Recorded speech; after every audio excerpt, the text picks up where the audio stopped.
Hey folks, we're back with a new episode of Three Men and an Anime. Huzzah! Yay! This is Peter Bowman, and as always, I'm joined by my good friends and co-hosts, Eric Carlson and Gav Leaf. How are you guys doing tonight? I continue to exist. The goddamn daylight savings threw me off, and yes, we're later than usual for you, same time for me. Okay. Now you have to deal with this stupid temporal bullshittery. Time travel. It's next week, to be fair. Oh, okay. So this week we are going over the first season of Code Geass, Lelouche of the Rebellion, which was Eric's most recent selection. Who totally did it because he remembered the ending, honest.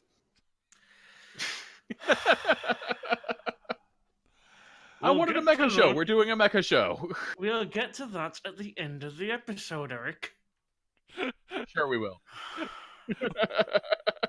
It'll take that long, sure. But yes, so we're covering Code Geass. Eric, why don't you give us a little synopsis about what Code Geass is about, since it was your choice? All right, so Code Geass takes place in an alternate history where Japan has been taken over by a still ascendant British Empire, which is for some reason centered in North America. Alternate history stuff. One of the main characters is a deposed prince in hiding who has a giant bug up his ass about his mom being killed as a kid. So he's trying to take down Britannia, the aforementioned empire. Now, it's said empire is also horribly corrupt and racist and generally pretty much everything you could want an empire to be evil. Except for the snazzy outfits. To be fair, can you really call it corrupt when it started that way in the first place? Sure. it's not the what's the word I'm looking for? Not medieval. What's the period? Victorian? Kind of, yeah. It's all Victorian era sort of politicking, and it's not actually referred to as corruption or backstabbing. It's expected. Right. Oh, so anyway, our principal character Lelouche decides after meeting a green-haired girl through a hilarious sequence of events, we'll call them hilarious. You have a strange concept of hilarious. Well, effectively, it was another incident of mysterious girl in a box. Girl in a box happened. Girl in a box. She gives him a superpower that allows him to basically one time and one time only command someone to do anything, which he then proceeds to abuse the fuck out of, beginning his own little personal rebellion, complete with giant robots and terrorist cells and blown up mountains and at least one nuke. Yeah. Though, to be fair, that's not his. No, that was not his fault in any way, shape, or form. No. So, yeah, Lelouche is... Yeah, Lelouche is a magnificent bastard. Yeah, he is. His ability, the ability that this green-haired girl, who is called C2. Yes. And at one point in the show, Lelouche finds out her name and whispers it to her, though we can't hear it, and it's never revealed. To be fair, it's also not completely unimportant. It's not at all important. It's just done to establish a deeper connection between the two characters. Yes, but also that Lelouche is also a smartass. Well, yes. Yeah. My take on that, though, is okay, but why make it so we don't know what her name is? That's hinting that it's actually an actual mystery when it's just not. You know, I understand what you're saying. From a storytelling point of view, this is some J.J. Abrams mystery box bullshit. This is some J.J. Abrams mystery box bullshit, yeah. Certainly. But from a storytelling point of view, I could totally see it because it establishes a deeper connection between them that we're not privy to. It's a metaphor for how close they can come. The thing with it is, if you make it something, and it recurs and it becomes a reason, then at the end of it, you have to have a pretty damn good reason. Look at Kill Bill. Sure. Tarantino, trying to be his cleverest bullshit, decided to make the bride's name a complete mystery, and even promoted like the fact people talk about it online all the way too. And what did the B stand for? B. Yeah. Beatrice, yeah. It was And B. you know, all along. and Bill kept referring to his kiddo, and that's actually her last name. Yep. Yep. Oh, That's better that's better writing than this. than what Lelouch and C2's What's the- secret name. I'm sorry. What does the J in Homer J. Simpson mean? You know, J. Well, that's a joke. You know, that's actually Yeah, just a joke. exactly. That's comedy. But That's the thing, actually you've a gotta- well set up joke over the course Yeah. of 20 minutes. I kind of dig it, honestly. But you've got to give it an idea. You've got to have an actual resolution. At least this way, we're still talking about it. We're not talking about it in a negative term as such. But it's like, okay, there's a little thing there. It doesn't need to be a big thing. Yeah, Yeah, again, and I'll say C2's That was name it as a big is thing. it's It's utterly never brought up again. yeah. It's just there to establish a deeper connection between the two. it is brought up again When? with what's his buck at the With Mao. Yeah. Yeah. With and that's an important thing for Mao that he knows her name and he does that Lelouch knows her name and he doesn't. right. Again, her name isn't important, but it's so unimportant that why fucking hide it? That's bad writing. I'm sorry, that's just not good writing. It's a very small, minor bit of bad writing, so I really don't care Yeah. that much. But it's one of those things. It's something that didn't even occur to me until this viewing. And I'm like, it's so tropey and stupid. Why? But mostly Her around. name is Karen. She acts like a Karen. Sure. And if there wasn't a name's character Karen. named Callan in the show, it might have been. Tell me I'm wrong. Callan's different from Karen. They just sound similar. Uh-huh. It's almost like you're trying to say Karen with an accent. Shut up. At any rate, Lelouch is, he is Eric's right. He's your classic magnificent bastard schemer chess master type. Literally a chess master. Though he is the worst chess master I've ever seen. It's okay. Nobody plays chess. I'm pretty sure chess follows different rules in these. It has to, because dear God, watching that as someone who actually used to play chess semi-competitively, it gave me a headache.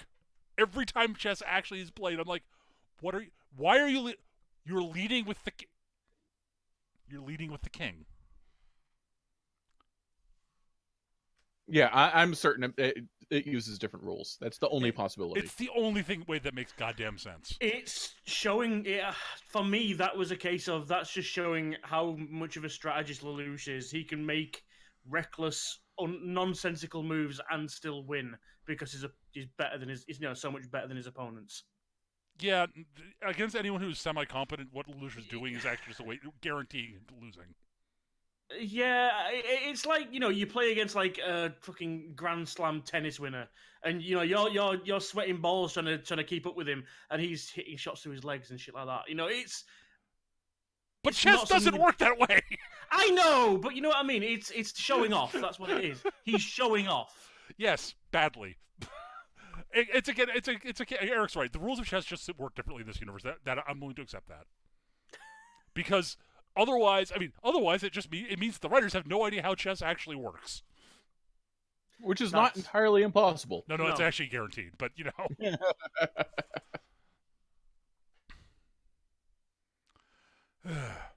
But yeah, he's a chess master. And before getting this superpower, which I will say, he's got an incredibly powerful ability with actual serious limitations. Because he's got the ability to make somebody do anything, but he has to make eye-to-eye contact, like actual visual. His eye has to see their eye. Yep. And he can only give them one command ever. Those are actual limitations. So kudos to the writers. I approve of that. And you can only do it once per person. No, that's my point. That's what I just said. Yeah. I didn't hear you say that. Sorry. You can give them one command ever. Once per person. The gas only works on anyone once. Now, beyond that, you can do some truly he can give some truly bullshit commands. Yep. That will do and we see him incredibly do bullshit. so. And the implications of one of the commands he gives during season 1 does not really come home to roost until season 2. Oh boy, does it come home to roost in season 2. I don't remember this, but it's been a while since I've seen season 2. For the record, I haven't seen season 2 going into this. I know, and I'm not spoiling it. That's why I'm not going to say anything. But there is one that comes home to roost big time in season 2.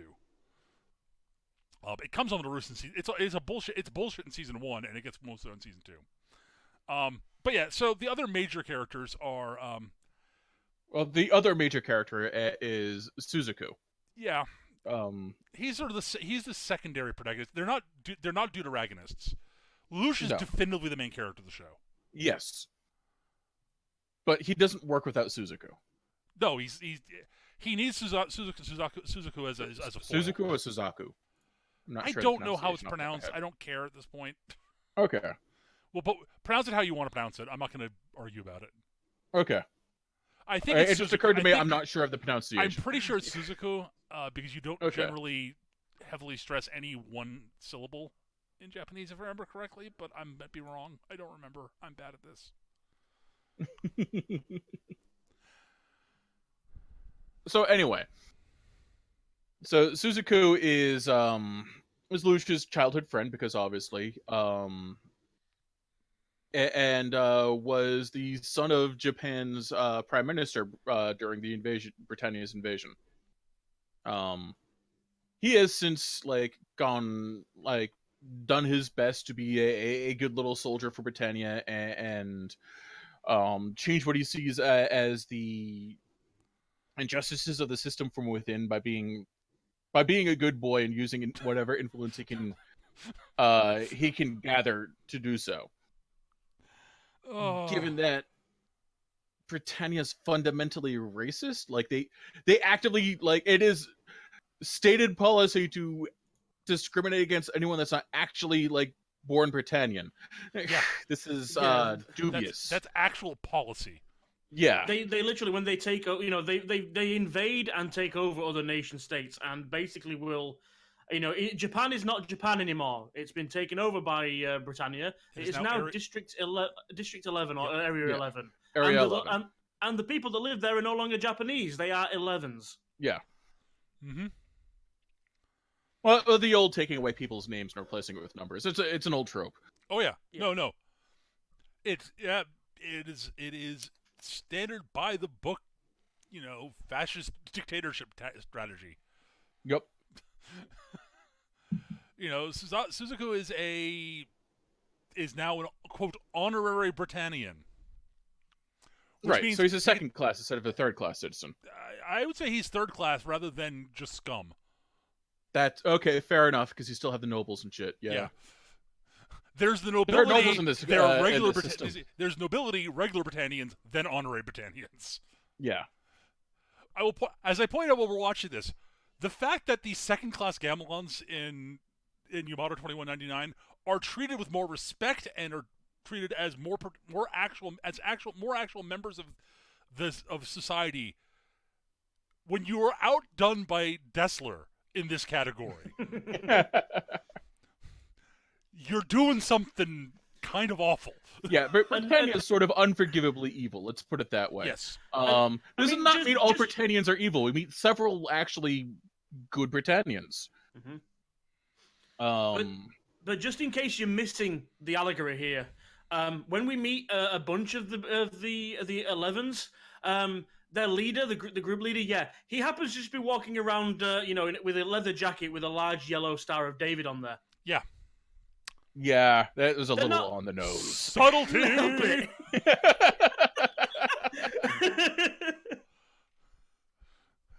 Subtlety, thy name is not Code Geass. Yeah. Anyway, Suzaku's basically all about trying to change the system from within. He's very much about following the rules and doing your duty and doing what good you can.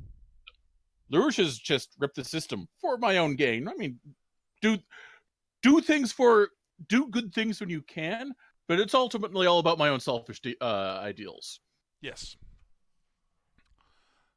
Let us make sure to point out Lelouch is not a good person. No. But both of them, I mean, both of them in their own way are completely ass backwards in their. Oh yeah, totally. I mean, They're we'll both get, fundamentally missing aspects of missing things that would make them better people Yes. and more effective. Well, I mean, again, it's going to be difficult to go through this bit by bit by bit by bit. But like one of Suzaku, one of his main things that he keeps coming out with all the time is, I understand your goals, but you're doing it the wrong way. Everything is the wrong way to Suzaku unless it's the way he's doing it. Like literally, you could turn to and say, okay, so what's the right way? Well, he's not entirely wrong with the whole like means matter, but he has such a narrowly defined defined way of doing things that it's no, dude. I'm sorry, but your way doesn't work either. Your way is doing literally his way. I mean, again, things will come to later, but his way is literally doing nothing. It's like I will work from the inside and better myself, and they will notice, and then we'll be equals. It's like, no, dude, you know full well that's not going to fucking happen. To be fair, it does happen. Only because of outside influence. Nothing not to do with him, other than that he's a stubborn bastard. He's a stubborn bastard, and he manages to convince the one nice noble we meet that he's awesome. Through sheer luck, he gets elevated above his station. No, he is a bit famous when he meets her due to events in the early in the series. Yeah, and if it hadn't been for Lelouch, he'd be dead. If it hadn't been for Lelouch, they'd both be dead, actually. Yes.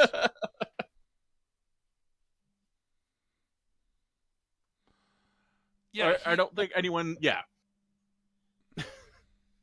he's an idealist. Yes, that's literally his worst fault, and the he's a rigid idealist. Yes, yeah, utterly unbending. And while Lucia is more flexible, he's also he's fixed on his own image of what's going to happen. He's amoral. He's not immoral. He's amoral. The morals of the situation don't matter as long as his goals, which, as far as he's concerned, are laudable and right. And the means justify the ends justify the means. Yeah. Yes, absolutely. He is. They are totally. Lelouch is complete and utter ends justify the means. It doesn't matter what the means are. As long as my goals are good, then whatever I do is fine. And Suzaku is the exact opposite. The ends don't matter if the means are wrong. Right. Yeah. If the means aren't, totally good and righteous, then no matter what you're doing, it's completely a failure because it can't possibly work.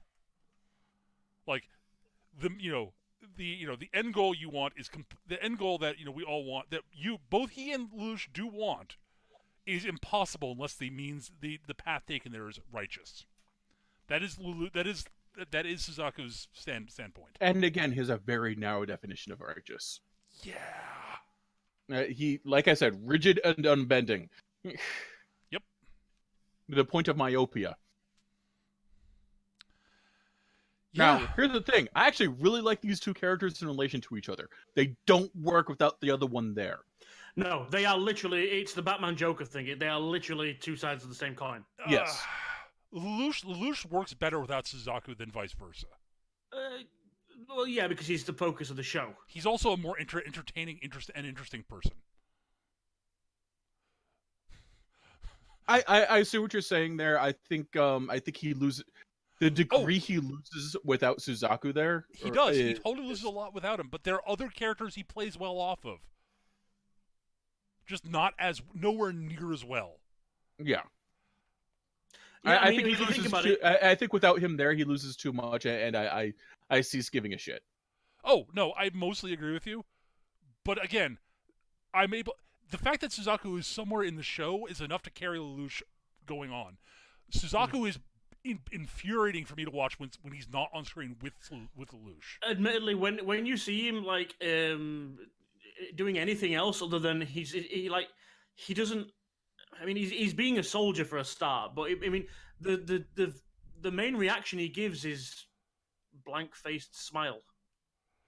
He doesn't do anything for a lot of the time, like when he's dealing with the professor and his assistant. He just goes along I for was the going ride. to say, like, he's a tool.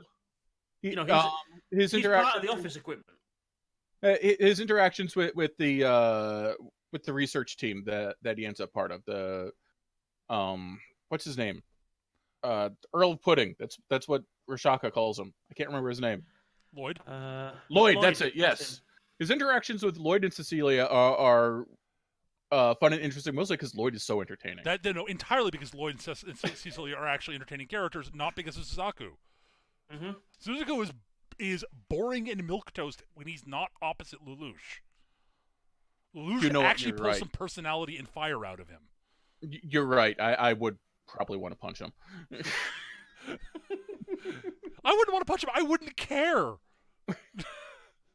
That's sort of my default reaction to anything vaguely hominid shaped. So fair enough. Okay, but Lelouch is at least funny sometimes on his own, without Lelouch's actual interactions with C2 or with Millie or with Callan. And he's downright sweet with his sister Nunnally. Yeah, right. And his interactions with Nunnally are just adorable. Yeah, seeing the character actually have to show multiple different sides and internal conflict, and think things through. It's like you've got that on one side, and then on the other side you've got Suzaku, who's just like. But Suzaku is important because he provides an actual foil for Lelouch, and Lelouch would over time become just like, oh my god, just stop. Just infuriating. Yeah. Yes.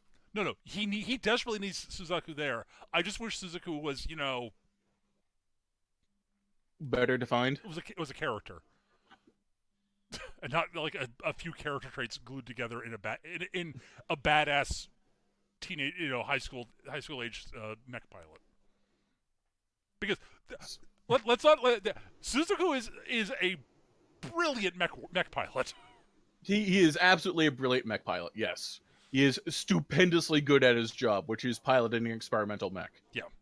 Honestly, in any other show, he would be the protagonist. Yep.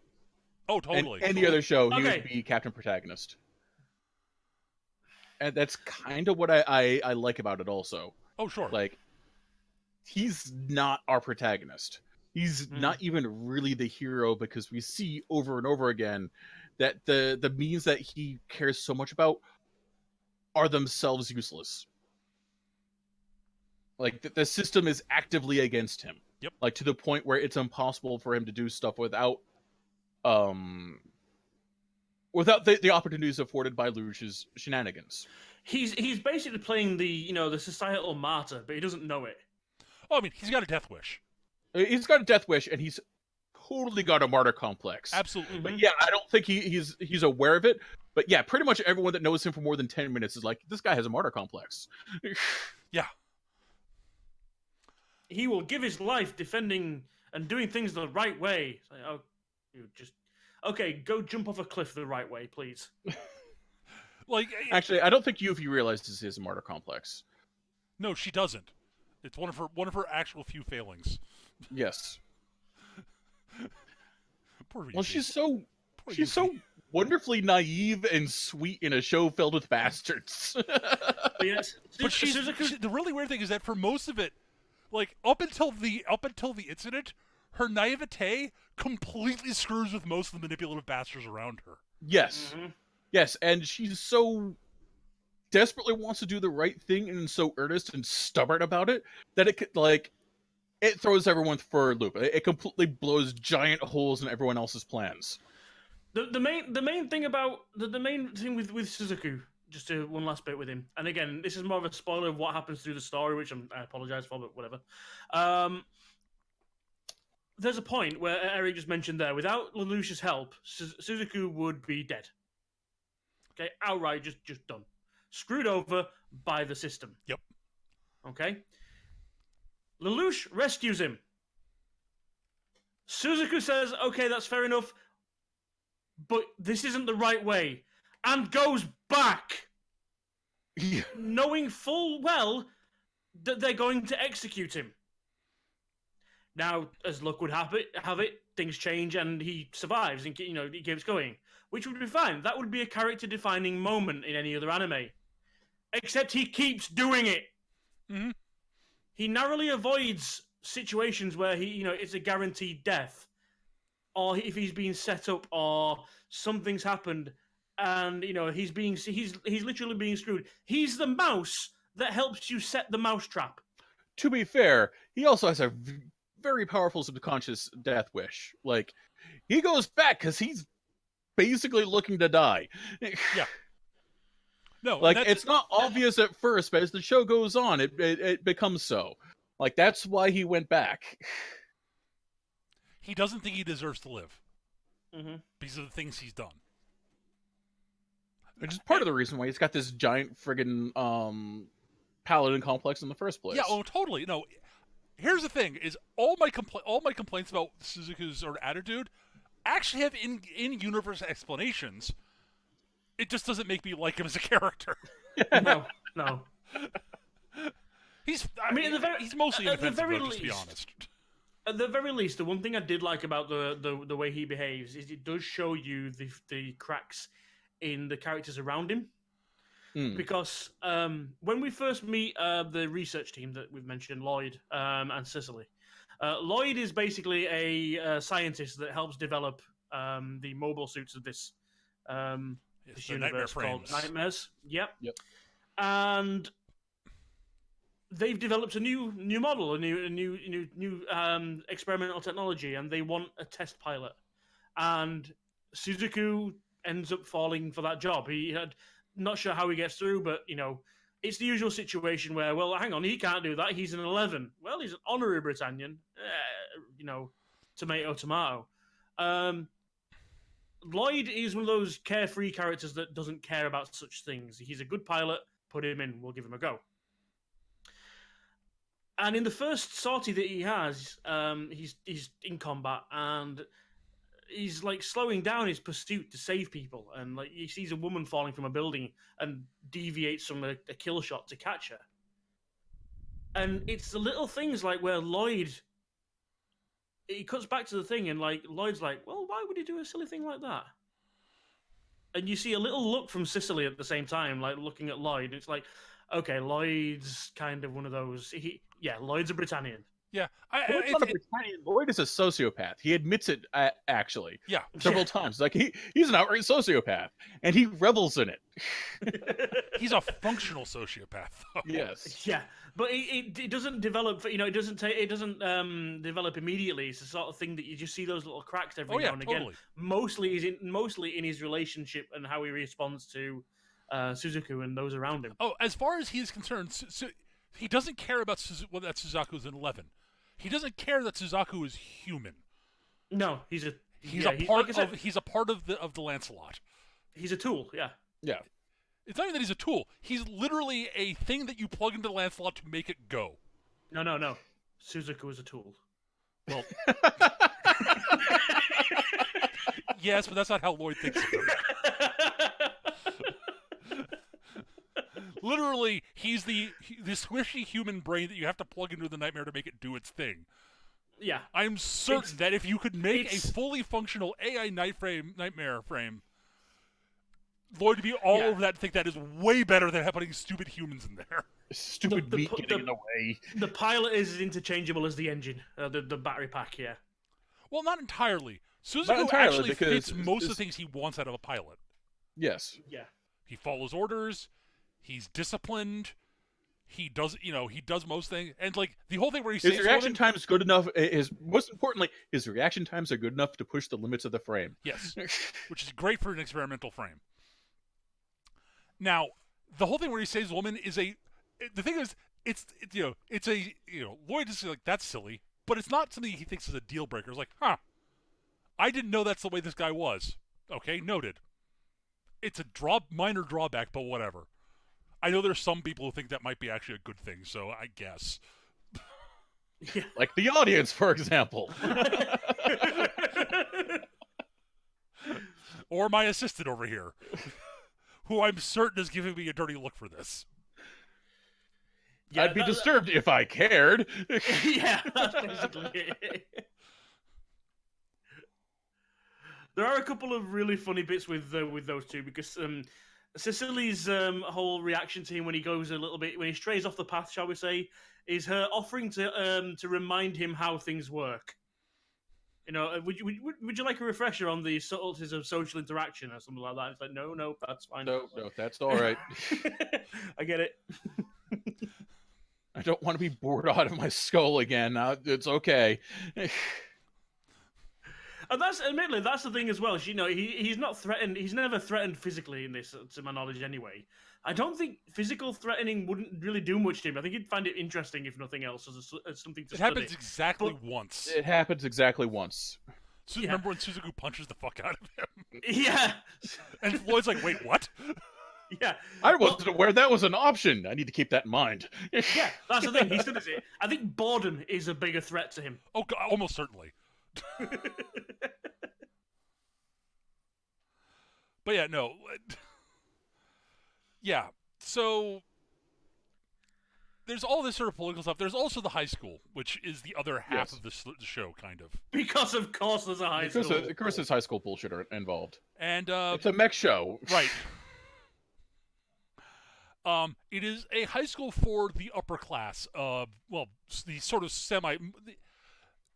the lower nobility, really. Yeah, it's a high school for the petty nobility. Yeah. Well, it's basically the highest grade of high school they've got in that area, anyway. Oh, in Japan, yes, totally. Yeah. In District 11. Yes, because one of the members of the royal family, I believe, does enroll there at one point. No, I don't think. No, I don't think they. Well, technically, two of them do, but technically two of them. Yeah. But they're both presumed but they're dead. in hiding, so it doesn't count. And Millie, the class president, was actual sort of immortal nobility at one point, but her family's fallen on bad times. Yeah. I just, for some reason, I seem to have thought that Yuffie. No, she swung by, but she swings by a few times, but she's not enrolled. She has too much stuff to do to actually be in school anymore. Right. She actually has a line where she mentions that she had to leave school to actually become viceroy. It is implied viceroy. Sub-viceroy, I think is the actual. Sub-viceroy, yes. It is implied that, she would be going there, though, if... Well, which, no, she's part of the royal going to school. She'd be going to school back in Britannia. Well, there is that, yeah. They would not send her to Area 11 to go to school. Yeah. No. No. If she had the option, she'd probably go to school there and scandalize everyone. But well, especially now that she knows she's met Suzaku. Yeah, Suzaku and Lelouche, who she's one of the few members of the royal family Lelouche has fond memories of. It should be noted that he kills his brother in the first episode. Yes. To be fair, said brother was an arrogant dilettante who orders the death of a score of civilians to cover up a minor indiscretion of his. Yeah, this is the thing. When we open the areas, basically the Emperor of Britannia, Charles, is it Charles? Mm-hmm. Charles, yes. Charles Z. Britannia is, let's just say he's fond of heirs. He's got a lot of kids. He's got a lot of kids. Mostly with different women. In a survival of the fittest style thing, and it's literally a case of, yeah, sure, I'll give up the crown when one of you can take it from me. Yeah. He's very much like has a bunch of children, both legitimate and illegitimate. As far as he's concerned, they're all legitimate. And no, I have not chosen an heir. You all get to fight over it.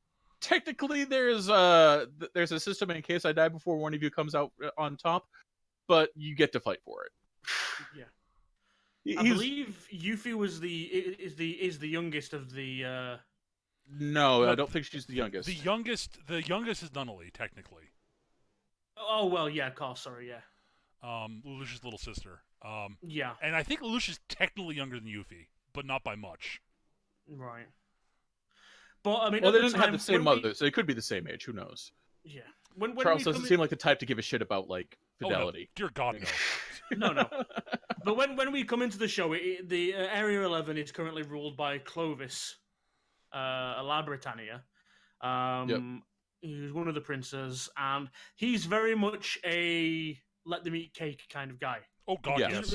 He doesn't Oh. really care what's going on with the miners as long as he's having fun and his every little whim is looked after and all this kind of thing. He likes to think he's doing good for the little people, but he doesn't really care. I will say this: in that episode, he comes across as a monster and loathsome. Then you meet the rest of the family. Yeah. Yeah. When we first meet him, gives a speech about like these detestable terrorists that are causing problems, and he's deployed his own personal guard to take care of them, and he weeps for the necessary blood that will be shed, but it'll be for a stronger Area 11, and it will unify us as a people. As soon as the camera turns off, he grabs his goblet of wine, his rail of coke, and goes back to the party. Yep. Yeah. Sorry, go. It's like we learn a little bit later on that as his contribution to a strong Area 11 like creativity and all this kind of stuff. He has Art Week declared as a national holiday where people design portraits and shit of him mostly. Britannian shit most in general. Yeah, but Britannian yes. shit mostly, yeah, because he likes art. He does. He likes fancy stuff. Yeah, So this is totally for the people, not for me. He has his one redeeming feature is that he was a great patron of the arts. That's his one redeeming feature. That he passed off as a way to help the community. Well, it does too. Like, actually, if he's actually being a patron of the arts, that does help a tiny bit. It is more than virtually any of his siblings can say. This is the depressing thing about most of his family. The Britannian royal family are assholes, almost to all of them. There are two who are not. Mostly because they've been bred to be assholes. It's how their family survives. Absolutely. And some of them are at least interesting characters. And as I've been saying this, and we've been talking about Charles and his giant sort of sprawling family, I all of a sudden realize what I should be mentally comparing Charles and his family to. And Gav probably won't get this. Eric will. It is the goddamn royal family of Amber. Yeah. No, that's 100% true. Charles is fucking Oberon. Charles is Oberon. Except without some of Oberon's redeeming features, which are few and far between. Well, I mean, Charles does have a palace in the sky. Charles is Oberon. Lelouche is Corwin. Schneisel is probably random. No, Schneisel is not random. Random is too nice a guy to be features. Schneisel. Jesus Christ. No, it's not a perfect map at all. No. But there are a lot of attitudes, and the way it's more a case of the sort of structural things. There are elements of that in there. I just realized. But I will say this: I will take the royal family of Amber over the Britannians any fucking day of the week. As infighting and assholish as the royal family of Amber is, there's at least some semblance of noblesse oblige in them. They actually give a flying fuck about their people. I will say, I think this is probably the best way to sum up Clovis, for example, in the wiki here. It just says, timid and narcissistic and unaccustomed to failure. Yes, totally. And that's basically it. Yeah. And again, compared to the rest of his family, Clovis is a goddamn saint. Yeah. With literally, there are 3 exceptions to the fact that there are 3 members of the royal family that we meet, as far as I can remember, at least in season 1. Actually, no, that's not fair. Probably 4. Cordelia is probably a better person than he is. Cordelia is definitely a better person. Cordelia is, and militaristic as she is, she's definitely a better person. than Clovis. Yeah. She does a better job of running this ship. Yeah, she does.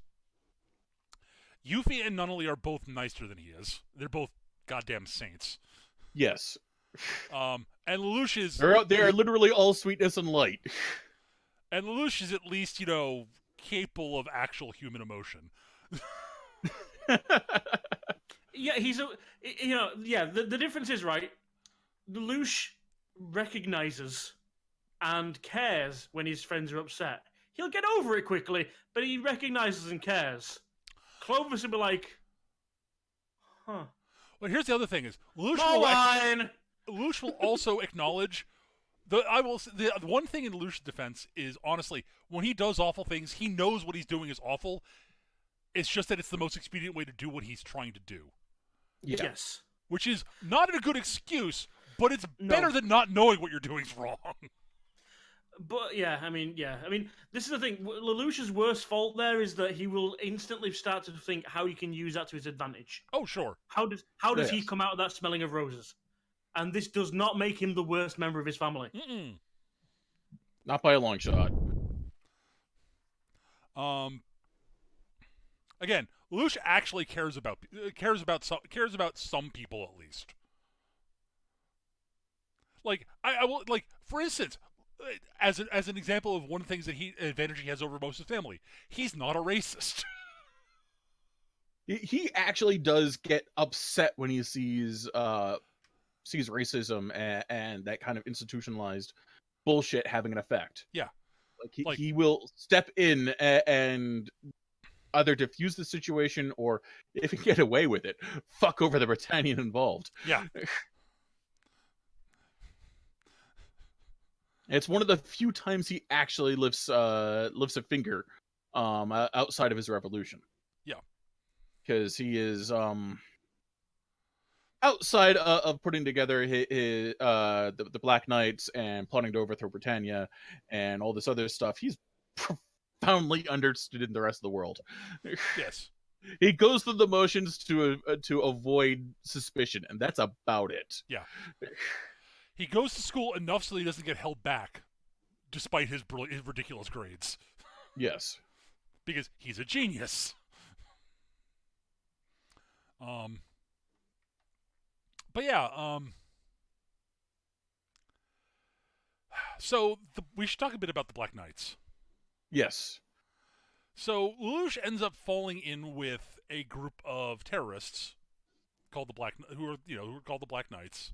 Oh, they're called something else beforehand. Right. He reforges them into the Black Knights. Right. He ends up basically, he ends up saving their bacon in a situation as a way to actually beat Clovis. Basically, Yes. He's like, "Oh, okay, this is all going well. I can manipulate these Japanese, terrorists into giving me an advantage against Clovis's forces, and that will get me to Clovis, and I will get to win. This is great." Oh dear, they're getting gunned down by whoever this is in this white experimental nightmare frame. That sucks. That's oh God, irritating. He's found me. This is really bad. I've got to run away. There's a lot of running away. He's aware of his limitations. Lelouch is not a great nightmare, not a great pilot. No, he's a middling pilot at best, but he's aware of this limitation, and he's at his best as a rear echelon motherfucker. He only leads to the front when it's necessary for morale. Yep, and he's very aware of how important morale is. Yes, he is. No, he's a very skilled leader. He is just utterly ruthless. And his goals and priorities do not always align with his followers. They usually do. Mm-hmm. It should be noted that he adopts a secret identity for all of this, where he calls himself Zero and has honestly a relatively cool looking helmet and a cape. Because how do you not have a secret identity and not have a cape? They go together. The one thing we forgot to mention is Lelouch is a dramatic motherfucker. Yes. Oh, he's a giant drama queen. He loves his drama. There are points where I can do this via subtle manipulation or a big dramatic speech. I'm doing the big dramatic speech. He knows how to make an entrance, and at times the cape, the cape is basically its size is directly parallel to how dramatic Lelouch needs to be. Yeah. Like he can be wearing it as a normal, like just draped cloak, like when he's talking in a quiet room or that kind of thing. But when he's making a grand speech, he throws his arms back, and goddamn, he could take off with the wings again.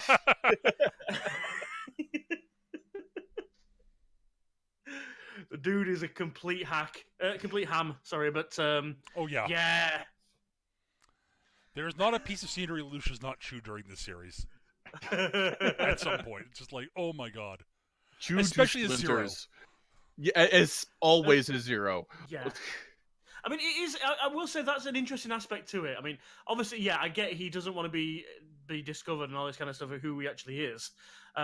Mostly because he finds he knows half of the King rebels in the first place. But No, he only knows one. He only knows one through school. oh, Because course, sorry, everybody on yes, Earth yes, goes to the school. Yes. But it's a weird thing that he's actually living this like triple life. Well, no, it's a double life, but it's like, yeah, he as Lelouch Lamperouge, as is the name is taken. He's got this like two different factions. If anyone actually found out who he was, there would be shit. There'd be blood all over the walls, and it would be his. Like, there's a point later on, where Yuffie recognizes him, and it's okay because Yuffie is one of the good ones at the very least. Because Yuffie goes, no, I get it. It's all right. No, Yeah. If he's like, anyone oh, else, thank it's God, like, I don't have to fucking murder you out of hand. yeah, it's like when the TV cameras roll around, he's like, shit, duck. Because if fucking Lelouch V Britannia, whatever his name is, shows up on TV, the guy that's been dead for 10 years, it's like, oh, yeah, that could be a problem. And then not only that, he then hides that identity as well to become Zero. I will say, too, another small thing in Clovis's credit, and this is minor, like tiny, is when Lelouch shows up to him, shows up in front of him, and have their little chat before he kills him. Clovis is actually happy to see him. He is happy that Lelouch is alive. Mm-hmm. Well, this is the whole premise for it. You see, the reason Lelouch kills Clovis is the whole thing about Lelouch's mom being killed, being assassinated. And Lelouch is smart enough to understand it was a political assassination. It was the Emperor's wife, that there's an opening there now. I don't think she was actually married. I think she was just a favorite concubine kind of deal. No. According to the wiki, at the very least, she was officially the 98th Empress of Britannia. However, she was a commoner, though. That's the issue. So yeah, I mean, from what I understand, anyone, because Charles is the 98th emperor, whoever he marries is the 98th empress. It doesn't matter if there's been 5 98th empresses; she's the 98th. But yeah, the issue is she was a commoner. Charles fell in love with a pilot, basically. She's a mech pilot. Fell in love is a bit of a strong. Fell in love is a little strong. Again, well, okay, but he. No. Gav, you don't know Charles yet, so that's totally okay. It's understandable. I'm only going by what I'm reading. Yeah, what they're writing there is wrong. But, Charles is not capable of love. Let's put it that way. Well, he fancied the ass off of a mech pilot. Yes. And she's hot. Marrying her. Yeah. And, I bet if I have kids with her, they'll be competent. Yeah. But like I say, she was a prodigal sort of mech pilot, which also leads into a little bit of backstory with Claudia, whatever her name is. Cornelia. Yes. Yep. Who idolized her, and that's why she became a nightmare pilot, a nightmare ace. Yep. But yeah, the whole thing is Lelouch is smart enough to figure out that it was a political killing. He just doesn't know who did it. So he's going to go through the entire family and find out who. Because obviously it probably was one of the others, because they had to get rid of his claim to the throne, as, she's the current empress, therefore he's the current legitimate heir. But yeah, so he's going through the family, and he finds Clovis. Clovis is happy to see him. They reminisce about their times where they used to play chess, and Lelouch always won. Can't imagine why. It's because Clovis is kind of an idiot. Yeah. And he uses the code, the Geass, to to question him and find out, who was responsible. And Clover's like, I don't know. Cordelia's investigating it, and I'm certain Schneisel knows something. Yeah. Because, it's Schneisel. Yeah. And at that point, Lelouch realizes, okay, well, he's no use to me whatsoever. Okay, he doesn't know anything. He's actually innocent. But he's seen my face, bang. Yep. Well, also, and Clovis was... He was an asshat. Clovis was an asshat, and Clovis was a willing part of the system. Yeah. Yes. That allowed all of this to happen. Clovis personally ordered the massacre of an entire ghetto. Yes. We cannot understate this. Clovis was a bad person. Yes. Like no one legitimately mourns his death. Except for maybe Yuffie, because she's a giant sweetheart. Yeah. Oh, and Nunnally to a small degree, because, again, she's a giant cinnamon roll, and everyone loves her. Yes.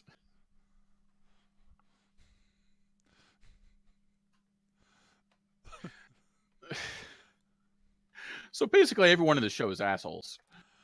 Not everyone, but most of the student council are not.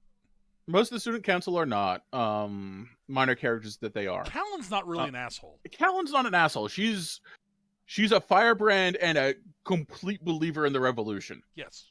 But her idealism is certainly rooted in, like, she actually believes it. Callan's actually half Bretonian or Britannian, and could just completely embrace that and live as a noble and live a nice, happy life. But she sees all the bullshit going on, and following in her brother's footsteps, decides to join the revolution and fight like a bastard. And holy shit, does she fight like a bastard! There is, I mean, it's only very, very minor, but there is a little bit of. And I don't want to like undermine her character saying this. There is a little bit of teenage rebellion in mixed with her character as absolutely. well. It's like, I'm half this and half this. I'm going to choose the derogatory, the lesser side and champion it. I renounce my Britannian heritage. I'm going to fight for the little guy. Yeah. To be fair, that is the right thing to do. It is. It is. But what that actually means, I think, doesn't really hit her until about halfway through the season. Because they realize, she comes to realize when the sect's little terrorist cell is is redrafted into the Black Knights, and they start actually achieving things rather than just up to that point they were literally just shaking their sabers at the Britannians when they came around, making a little bit of noise and then running away. They weren't doing anything. They were an annoyance. Yes. And it's only when things started happening and they became taken seriously and could go on the offensive and realizing the types of things they'd have to do. They weren't always on the right side. They weren't always the ones being attacked and just defending themselves. They had to go on the offensive at points. They had to attack other people. It's a necessary part of war. And up until that point, because they'd never been on the front foot, I don't think that had really sunk in with her. She does do the cost-benefit analysis and goes, no, this is the right thing to do. I'm going to keep on it. She has a brief moment of soul-searching, and it's brief, and she goes, no, this is still the right thing to do. Oh, yeah. No, I'm not saying it was a problem for her, but I think she grew up a little bit in that point. I think the moment she grew up was that she realized just how fucked up her mom was. Yeah. Her mother is turned out to be the other woman, the 11 lover of a Britannia noble. So yeah, and then who stuck around to be close to her daughter, and Callan resents and is angry about this mostly because she watches the way she degrades herself and sort of rejects herself onto that. I mean, it's and for some reason it's not subtle. No. For some reason, I mean, to anyone watching, it's obvious if you think about it that the mother stuck around to be near her daughter. Right. Callan, for some reason, doesn't get this until the end of their her little arc. Oh well, her episode Well, really. everyone in the show has degrees of blinders on. Callan most certainly. Yeah, Callan for some reason just thinks that she's a pathetic woman. It's like, oh, Dad banged a maid, and the maid stuck around for the sake of having a nice job.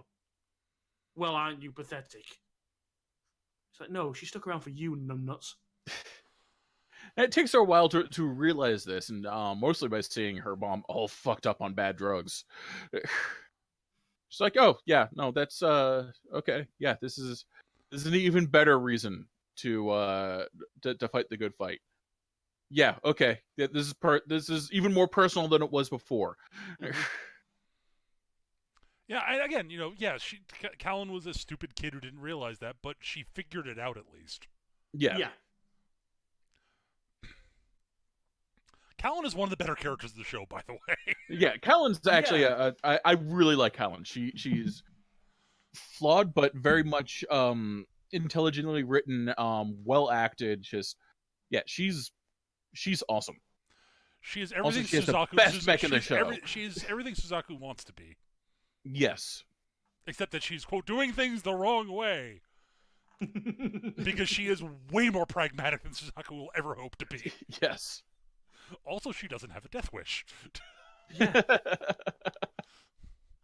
I do like the little the double edge that she plays though, because obviously she's like commando king badass king terrorist type, but she still attends the high school because of course she does. Because she's half Britannian. Pretending. Well, she also has to keep up appearances. Yes, like, she does have a cover involved. Yeah, she feigns that she's got some sort of not a disease as such, but a physical condition that basically leaves her frail and tired, and she can't always go to school because she's homesick. Yeah, she can't always go to school. She can't take part in any things, and she's often found sleeping because she's up all night being a terrorist. But she's smart enough to get good grades despite not being at school all the time. Right. Because she's also very smart. Mm-hmm. And she's actually pretty good. She's actually a pretty good actress because nobody suspects her except Lelouche, and that's only because he actually sees her as. Yeah. Yeah. The only reason he puts two and two together is because he literally sees her inside the mech. It's like, hey, wait a minute, that's that chick. Holy shit! Holy shit! I never would have guessed that frail girl from school is actually a badass mech pilot. Huh. Well done. And she actually does a great job of just feigning this sort of like quiet, milquetoast, unassuming woman. Again, no one would expect that she's this raging firebrand looking to rip the system. Yep. And she becomes it takes her a little while to completely warm up to Zero, but she becomes utterly devoted to Zero because, dear God, this guy's a genius and brilliant and does this really, really well. Mm-hmm. And early on, she suspects that Zero could be Lelouch, but it's not. But Lelouch does a good job at convincing it that it's not, or that he's not. Yeah, through a series of basically just him being slightly more clever than average. Yeah. Like, I get the impression it was not terribly taxing for him to come up with the plan to trick her.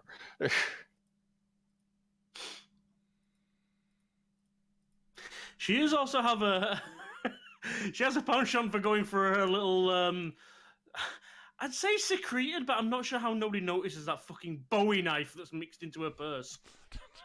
Oh, you mean her friggin' wallet dagger? Yeah. She's got this little pink wallet, which she squeezes it right. This friggin' like 7 foot long Bowie knife pops out.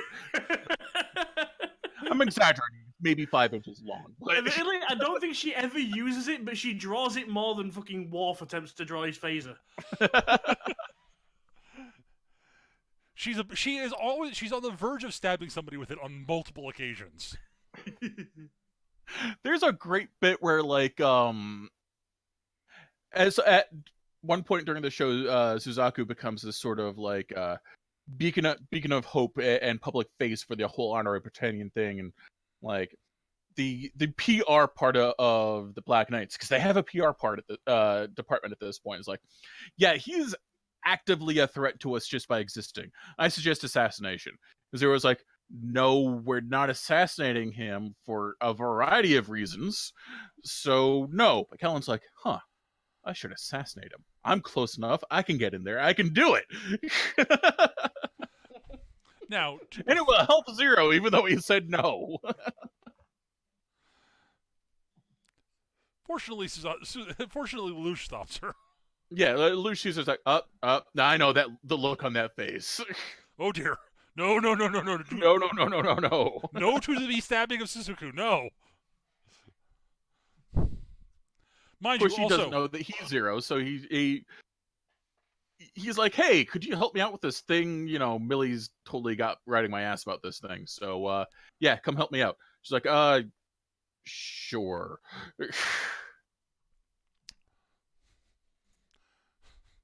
Also, as badass as Kellen is, I don't think she could take Suzuku in a straight-up fight.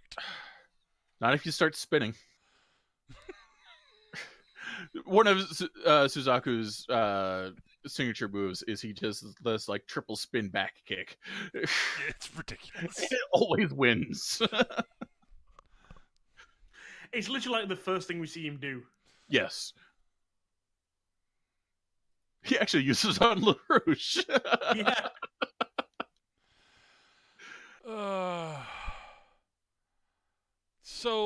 So Lelouch actually turns this sort of little terrorist cell into an actual, honest to God, fucking army. Yes. Because he's a goddamn good leader and organizer. And is very successful. Terrifying tactician. Yes. Like, just terrifying tactician. And he's a good strategist also. Yep. Which puts him a leg up on some people. But he does luck out in a few ways. His grandiose dramatic plans managed to convince a Britannian reporter to basically go, this guy's amazing. I have to be on his side so I can document his rise to power. It'll be amazing. It's hard. Yes. So, you know, Dieter is this just, I love Dieter. He's hilarious. Yes. Detard is a reporter for the Britannian state media company, and he's basically like, yeah, no, I've done everything I can here. This is boring. I'm just doing my job. Holy shit! Wow, this guy, talk about a flair for the dramatic, and holy shit, he's winning. I'm on board. I got to watch this. I got to be on the ground floor. Yeah. Because Dieter is convinced that Lelouch that the Zero is going to win eventually. He's like, this guy has it. And I want to be the one who documents what he does. I want to be the one who reports it. I want to be the one who reports it. I want to be the one who documents it. I want to help him. I want to be his propaganda team. Hey, look, he made me his chief propagandist. Because Lelouch goes, wait, you're amazing at this. You're perfect. Stupendously good at this. Welcome to my propaganda team. You're now it. You're the propaganda team. And Dieter's like, sweet.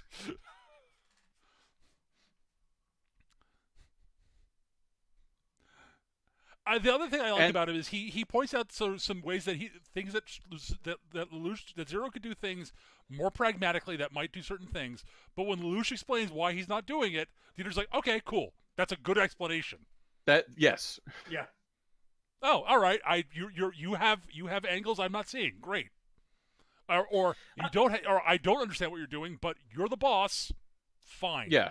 Or like it's actually Detard's plan to assassinate Suzaku. And Lelouch is like, no, last thing I want to do is make him a martyr. Also, not saying this out loud, but he's kind of the only friend I have. So, but it's like, I don't want to make a martyr. And Dieter's like, that's a good point. That's the good point. Yeah. Okay.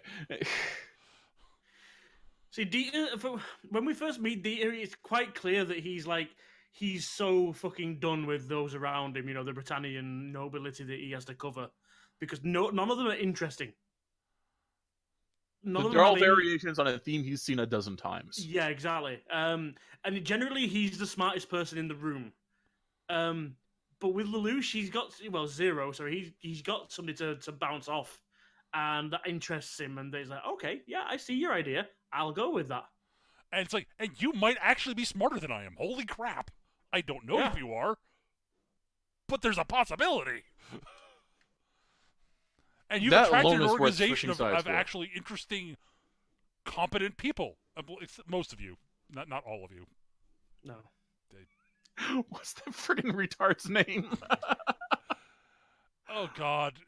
Oh, the one of the guys who's just constantly talking up his own awesomeness, and is his giant loudmouth, and he's in a position of power within the Black Knight simply because he's one of the founding Tamaki. Tamaki, yes.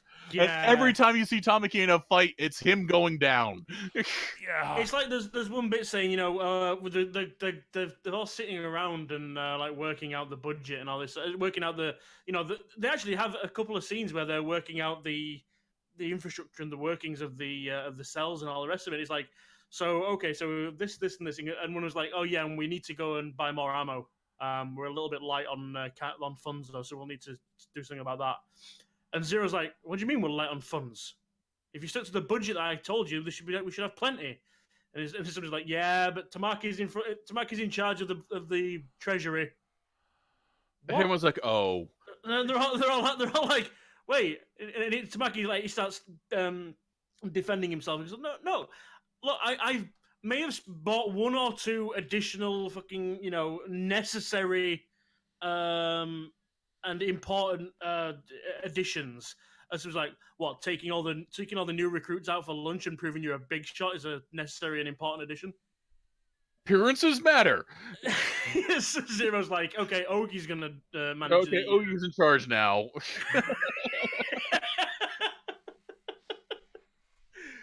Smaky's like, hey, that's my thing. Not anymore. No, you already fucked it up.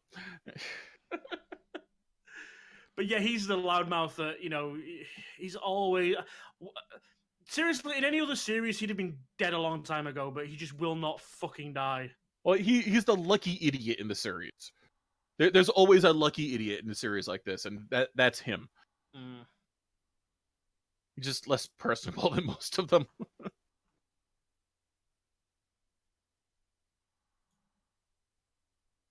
But yeah, so I think that's most of the principles that actually matter. There's like, one there other are- one that's actually important we haven't mentioned. Shirley. Who? Oh, Shirley, yes. Poor Shirley. Poor Shirley. Shirley's also another nice one. Like, yep. She's nice. She's aggressively naive. Yes. And idealistic in that sort of everything is fine. What are you complaining about kind of way? Like, she just doesn't realize how bad things gets. How bad things can get. And she's got a bad for Lelouche, like real bad, and she's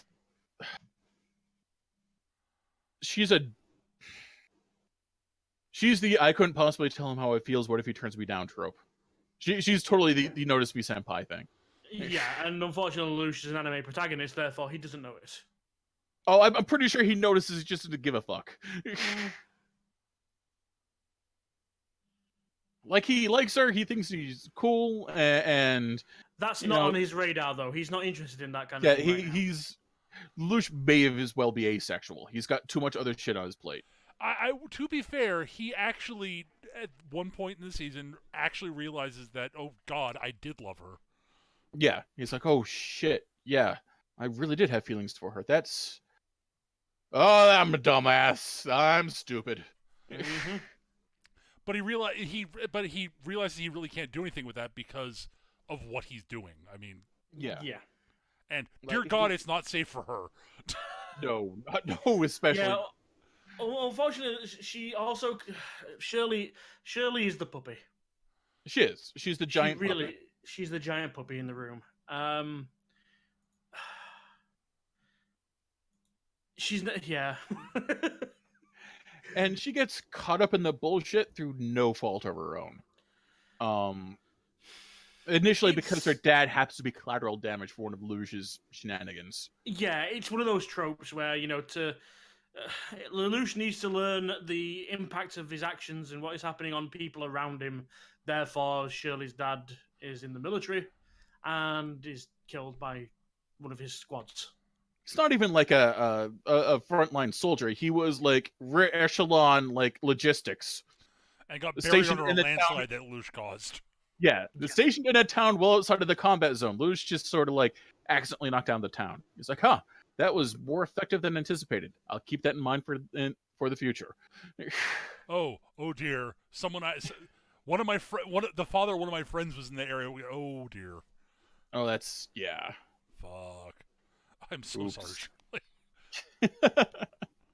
I can't actually apologize for this because I can't tell her who I am. Fuck. Yeah. Yeah. So we've had sort of ramblings or talk about the characters and some of the plot elements.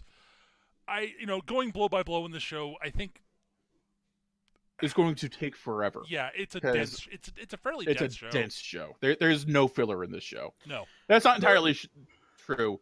There's this school festival episode, the giant pizza. Yeah, but that leads into something really, really, really fucking important. Yeah, that does lead into several things. It really leads into the incident. Yeah, yes. Oh boy, does it lead into something big. It leads into the single most unmaking tragic moment in the show. It leads into the unmaking of the sweetest person in the show. Second sweetest. Yeah. Oh my god. Oh, it is so brutal. Okay, this is spoilery, so... this is spoilery. We're going to talk about this. We have to talk about this. It's really fucking important. If you have not seen Code Geass and do not want this spoiled, skip to the end where we do our wrap-up. Or pause and come back after you've watched. Yeah. All right. Right. Dear sweet Yuffie, at this point she's made Suzaku her personal knight, which is a right accorded to royalty. That shows he's my knight now. This which turns is a out to big be scandal amongst the nobility, and is also the single best political move anyone's made in the history of Britannia, as far as I can tell. And she does it entirely without thinking about politics. She's just like, he's a great pilot. I really like him. He's good at his job, and yes, he deserves to be my knight. Done. He's the best person for the job, and he is. Yep. But also, it's a brilliant political move, it turns out. Yes, because suddenly he's given the 11s a champion. Yep. And he's on the Britannian side. Yep. Out in the open, publicly supporting. And he's a honorary Britannian who has been actually elevated to basically elevated to knighthood, and it's like, oh my god, this is like a political coup. Yeah, he is technically nobility at this point, just not landed nobility. Like, he doesn't own lands. He's technically nobility, as long as he is as Yuffie keeps him as her knight. Yeah. So brilliant move, but not what she intended. Move. But she comes up with not the reason why she did it at all. No. It was just because she liked him and he's really good at his job. So Yuffie, because in an effort to do the right thing and make the world better for Lelouch and Suzaku and all the 11s and Nunnally and everyone in Area 11, she declares the specially administrated zone of Nippon around Mount Fuji. This is a place where the divides between Britannians and 11s do not exist, and the 11s can refer to themselves as Japanese or Nipponese as all they want. Like, they will be recognized as equals there and be able to take on the national identity that they desire. This shoots everyone's plans in the neck. With one exception. Yeah. with the exception of Schneisel, the king of sleaze. Yes. She asked Schneisel if she can do this. Schneisel looks at it and goes, oh my god, this is a brilliant political plan. Holy crap, this completely caps Zero and the Black Knights. Yeah. And if we really need to get rid of this, we can do it later quietly. And if it works out, it's even better. Jesus Christ is a great move. And in order to get you to do it, you will renounce your claims to the throne, any claim you might have to the throne. This is a win-win-win situation for me. Fuck yeah. Yeah, do it. So she does so. She sets up, she goes through all the motions, she announces it. Lelouch's response is, holy fuck, this completely cripples me. I need to come up with a plan to stop it. Well, this is the thing. Through this whole part, literally, that exact move was Lelouch's plan.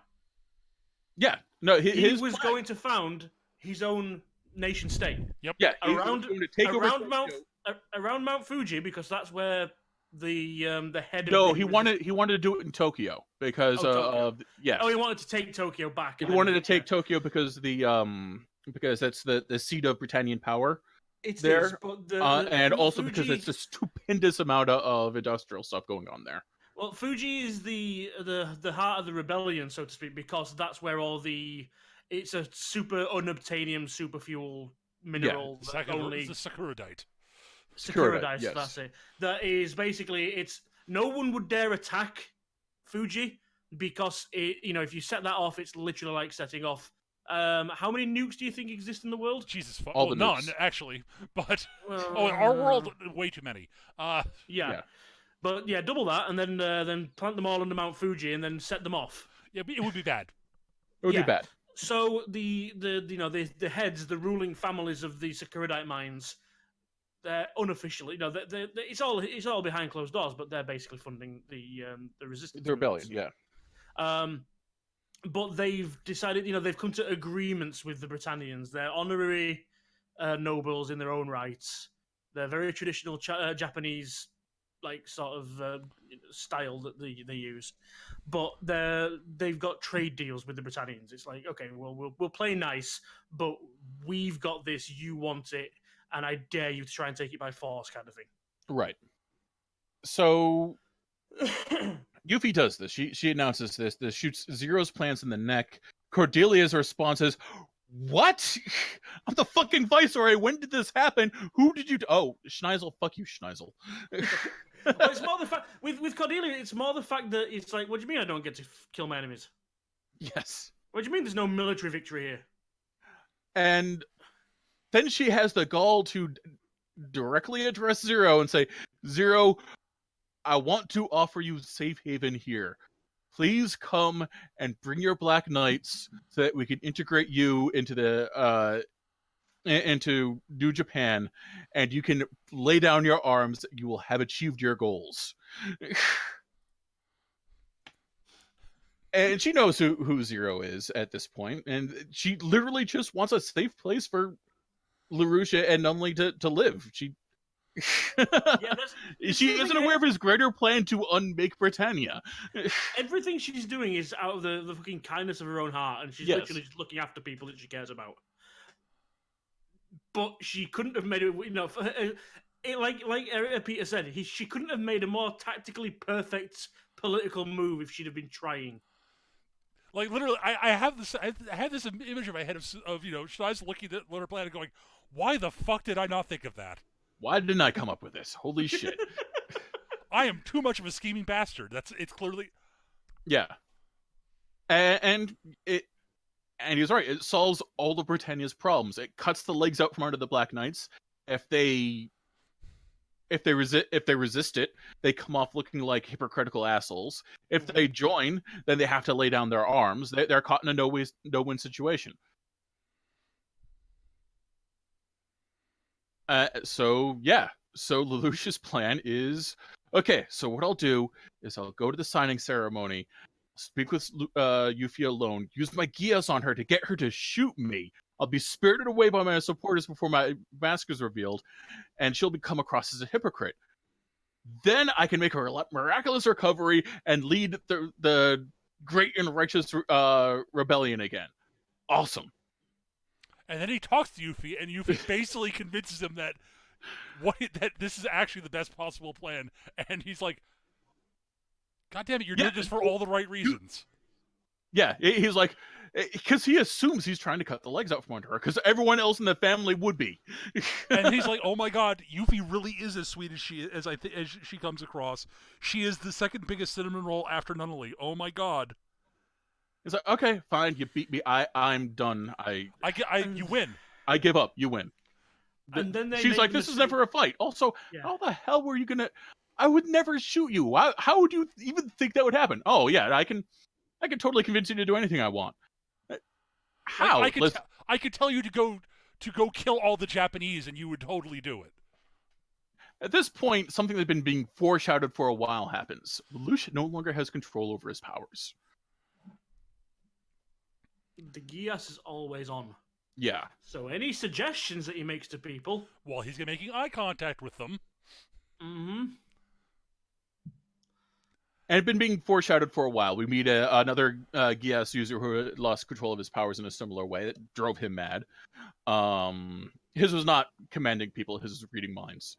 And he had been having sharp pains in his left eye for several episodes at this point. Yes. Now, the scene that follows is the bit that follows right after that is one of the most heartbreaking things in the show. Yeah, as you watch Nunnally trying to fight the Geass. Yuffie, sorry, yeah. Yeah. As she's like, why would you order me to do that? I can't do that. Why? Just shattered look on her face, a look of utter terror, which is slowly replaced with like, yeah, that's a really good idea. I should kill all the Japanese. And the thing is, as well, for the viewer watching, up to this point, whenever Lelouch uses the Geass, it shows you like it's kind of like a weird like representation of the human mind rearranging. Yep. And pathways changing and the decision being locked in place. And they're just having this conversation, and it's like I literally, if Lelouch is like, I could give you any order I like I don't know, something stupid like go outside and kill all the Japanese, and it would, and just in mid sentence, the animation starts. Yeah. Because we hadn't seen the Geass activate, and we're all like, wait, no, whoa, no! Oh, fuck. And as Peter says, you see Yuffie actually fighting it. The only person so far we've seen that does. Yeah. Because it is so antithetical to what she would do. Yeah. And you also, we've seen people kill themselves on command, no problem. Yep. That she fights this with everything she's got. And then she goes and does it because the power is absolute. And oh my God, Lelouch is crushed. Yes. And he comes and she literally like she goes out there and it's like, hey, all you Japanese, so I need you to do something for me. Die. Everyone's like, that's a weird joke, but okay. Well, no, guess it wouldn't be that simple. And she shoots an old man in the front row. And then tells all the soldiers there to kill all the Japanese here. And the soldier's like, well, she just shot someone. And I was kind of on board with that for the first place because I'm by default a racist bastard, so okay. And they make sure to note the women and children in the crowd as well. Yep. And it turns into a massacre. It is brutal, and it is the most brutal depiction of violence in the show. Yes. Yeah. It's just it is. They pull no punches with it. And if you weren't sure about Lelouch's character at this point, yeah, he's crushed for about 10 minutes. Not even 10 minutes. He gets back. He gets back to the Black Knight lines, which are hiding on the slope, and he's like, "Okay, new plan. Yuffie's gone nuts. We need to murder her and save as many people as we can." Well, I mean, yeah. It's a case of he's looked at the situation and said, "Okay, the only thing I can do at this point is to take advantage of what's happened." It's damage limitation, yeah. So it's And in order to save as many people as I can, that means I have to kill Yuffie in order to save anybody. Yep. Because letting her live means that she'll just keep giving the order. It is not something. It is abundantly clear he does not want to do this, but as far as he can see, it's the only option he has. The most heart-wrenching part of it for me, though, is at one point, in the middle of all this slaughter, Lelouch and Yuffie end up face to face. She's like, "Oh, hey, you're not Japanese. Oh, you should. I'm so glad you're here. You can help me like with this new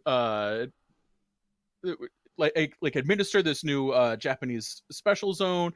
It'll be great. We could rule it together, just like old times." And something's not right. Doesn't matter. We'll take care of it. It'll be great. Yeah. Just a complete and utter disconnect in her head. Yeah, she's still in her own mind. She's still setting up this new, this zone for the Japanese to live, while at the same time killing them all. Yes. And she's so happy that she's getting it sorted out, and it's things are going to be so much better in the future. And it's like you said earlier, Lelouch's the way that he words the instructions. Obviously, all he said is very generic: kill all Japanese. She will not stop. Yeah. Yeah. He does. We get a couple of scenes earlier on where he's like testing how the Geass works, which is where he learns he can only do it once on a person. He's got to make eye contact, blah blah. And then it lasts for, as far as he can tell, forever. He gave person at one point, like episode 2, he gives someone a command: make a mark on this wall at this time every day. We see them over and over again in the background making that mark. As far as he knows, it doesn't ever wear off. Mm-hmm. Yeah. So yeah, killing her is the only option. And Suzaku is completely freaked out by all of this. Yeah, understandably. He had been previously accidentally disabled by C2, like accidental mind shock. This happens on occasion. Yeah. And he comes to gunfire and screams, and where the fuck is Yuffie? Oh, thank God, there she is. Why does Zero just shoot her in the chest? that happened. That was he saw her gunning down Japanese, and he heard her saying the things. Yeah. He sees Zero shoot her when he's coming in to get her out of there. Yep. To try and stop her. Right, because he goes back for the Lancelot. Yeah. There's even a moment where she, afterwards, because it's anime, she needs a death scene. She's not obviously the shot doesn't put her down permanently. She's dying. Well, Lelouch is also using a pretty small caliber handgun. Yeah, like he's using a little holdout. She's dying, but there's even a moment where she's on a deathbed and she recognizes, she's made the revelation at this point that she actually loves Suzaku. Yeah. Which is why she gave up the title and everything, because that was her plan. But then at the same time, she's talking about loving a guy where she's saying, "Oh, you're Japanese too, aren't you?" And she's talking about trying to reach up and throttle him. She resisted at that point. Though honestly, that's actually it. Actually, arguably, the gas breaks at that point. As near as I probably can tell. because she's almost dead. Yes. Oh no, totally. It's a yeah. combination of things. She can't perform it. She can't. She literally can't kill him. She's too weak at this point. Yeah. But also, I think it's a combination of that and literally, this is a bridge too far for her. Mm-hmm. Yeah. That and being able to do the mental gymnastics. Go, no, he's an honorary Britannian. That's different. Probably that too. But yeah, at that point, it's. And at this point, Suzaku's like, okay, that's it. Zero has to die. Zero dies. Yeah. And he finds it, and some little shit shows up in the hospital for some reason. Goes, so yeah, you know how he did that? Who did that? Zero. He shot her with a gun. No, how he got her to do all that shit.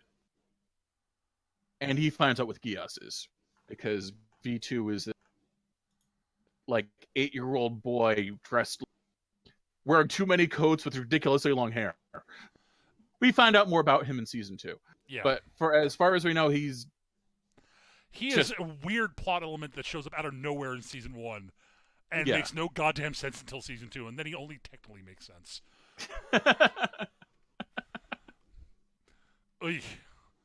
To be fair, we see C2 talking with someone, we think herself, and having one-sided conversations with herself. Yeah, it's implied that she's talking with someone who's not there, but does in fact exist. Yes. At any rate, so this basically spirals into an actual all-out war between the Black Knights and the Britannian forces there, as Zero makes a push for Tokyo, because he is not, this whole thing with Nunnally with Euphemia has united Japan behind him.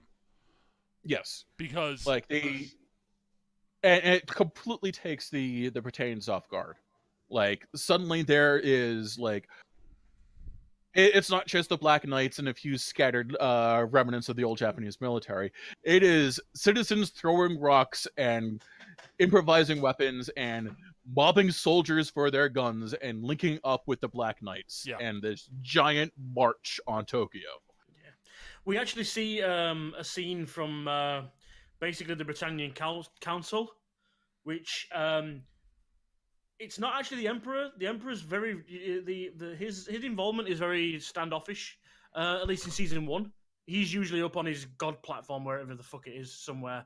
And from what I understand, the ones that are discussing it is actually the other siblings. Yep.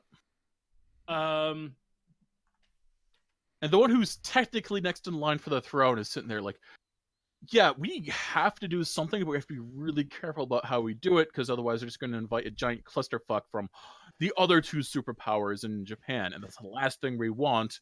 Schneisel's like, I can do it. Oh, thank God, I was hoping you were going to do that. You're the only one here smart enough. Go! Go do your thing, Schneisel. Go sleaze your way to victory. I think he's just relieved that somebody else wants to take the responsibility for it. He's like, okay, you go. Well, the guy in question is clearly not the best military mind. Yeah. My impression is he's a skilled administrator, and that's about it. Yeah. So all-out war happens. Zero, basically, for about 70% of this big battle, is schooling Cordelia. Yeah. And everything looks like it's about to go really well. Everything's coming up Millhouse for him. So yeah, and then the bad thing happens. Yeah. Yeah, then V2 abducts Nunnally.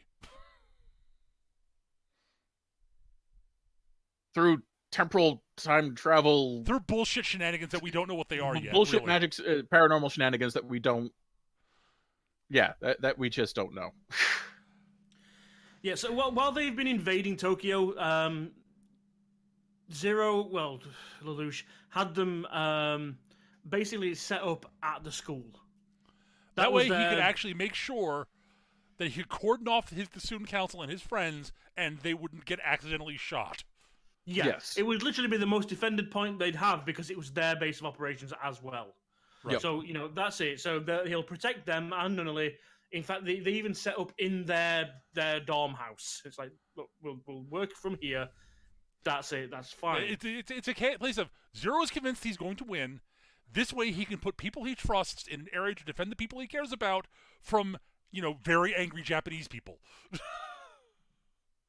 So that the mob's people won't just mob and mob the school and kill his friends.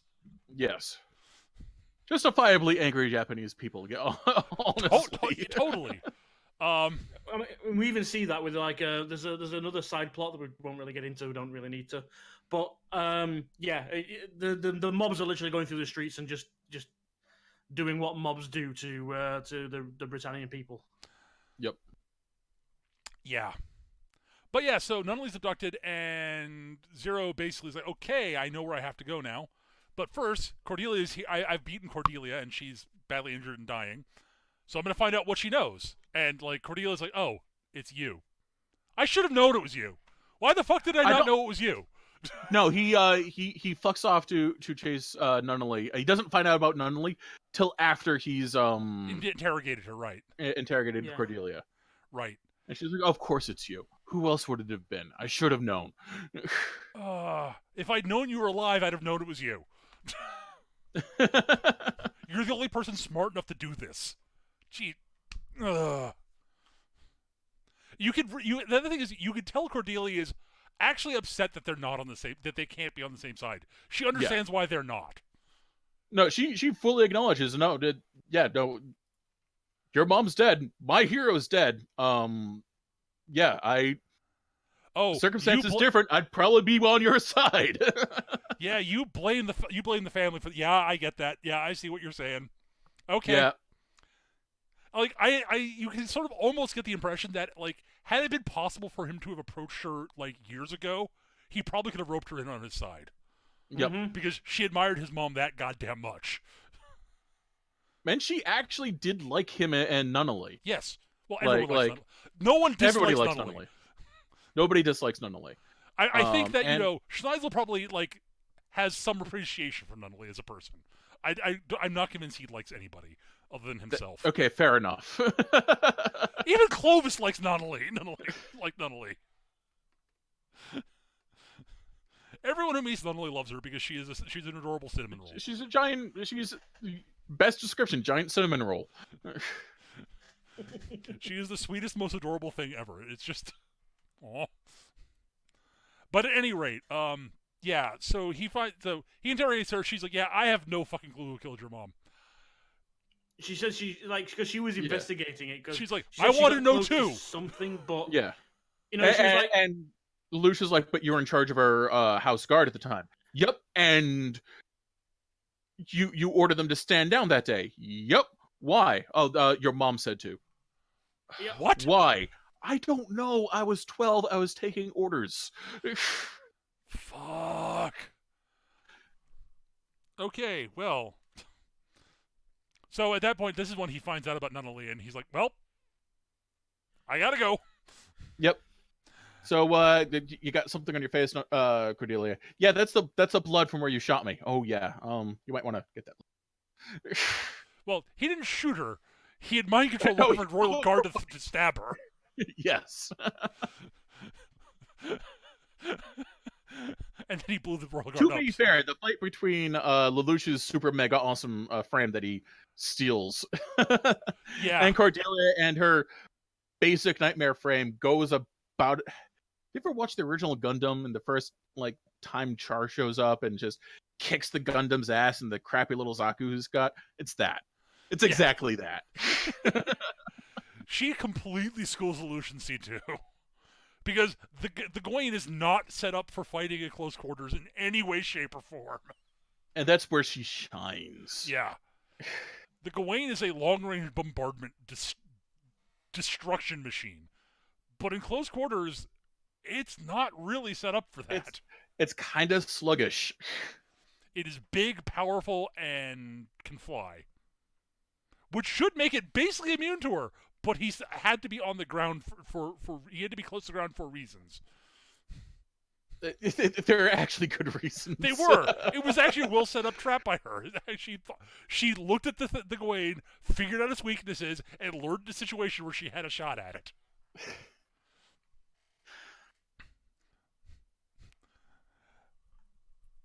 And if it hadn't been for his backup plan, which was a goddamn brilliant backup plan, Yep, he probably would have lost. He'd lost the direct fight. Unfortunately for her. Unfortunately for her, he's a cheating bastard. Yes. So he sods off to go there to basically to go try to save Nunnally. Yeah, and he's like, so Toto, a secondary character we haven't talked about yet. You're in charge. What? Yeah, you're a brilliant tactician. You're in charge. But I don't have the tactical. I don't have a tactical display. Oh fuck, he's already gone. Report. Basically, Lelouch basically delegates everything. He's like, I've got something important I have to go do right now. You guys are in position to win. Win. Bye. Whoosh. This is when everything starts going wrong for the rebellion. Yeah. The Britannians rally. All their tactical feuds are being fed to Lelouch's Gawain because he was in charge. And now he's gone with all their tactical feeds. Okay, so Oogie was in charge of routing that. Oh, he's shot. Fuck. And in critical. Okay, who took Oogie's place? No one? Oh, Jesus Christ. Okay. Okay, our coordination's gone to shit. Retreat. Yeah, basically. Suzuku finds Cordelia after, and basically, she tells him where Lelouch is gone and knights him. Yep. because Cordelia is a decent enough person to realize, okay, you kid actually are a goddamn knight. Fuck, you're a goddamn paladin. More to the point, it's And her you're way of on our honoring. side. It's more to the point. It's her way of honoring Euphemia. Yep. Because Euphemia was her favorite. Yuffie was her absolute favorite. Yes. And now she's dead, and he was her favorite. So, guess what? I'm giving you what she wanted for you. So, go do your thing. Here's where Lelouch went. Here's where Zero went. Go get him. You know it's Lelouch too. Great. Go get him. He doesn't know that it's No, Lelouch at this point. He doesn't.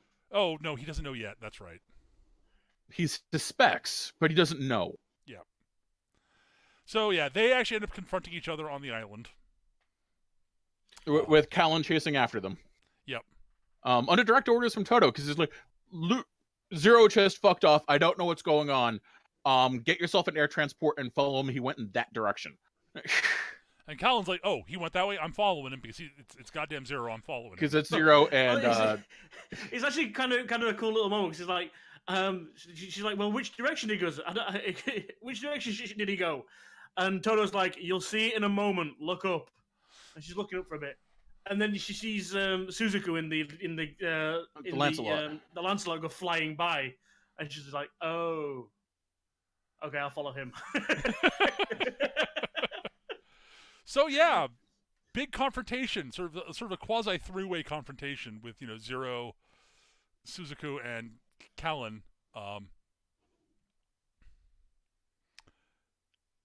Suzaku basically shoots at Zero, breaking his helmet, revealing who he is to him and Callan.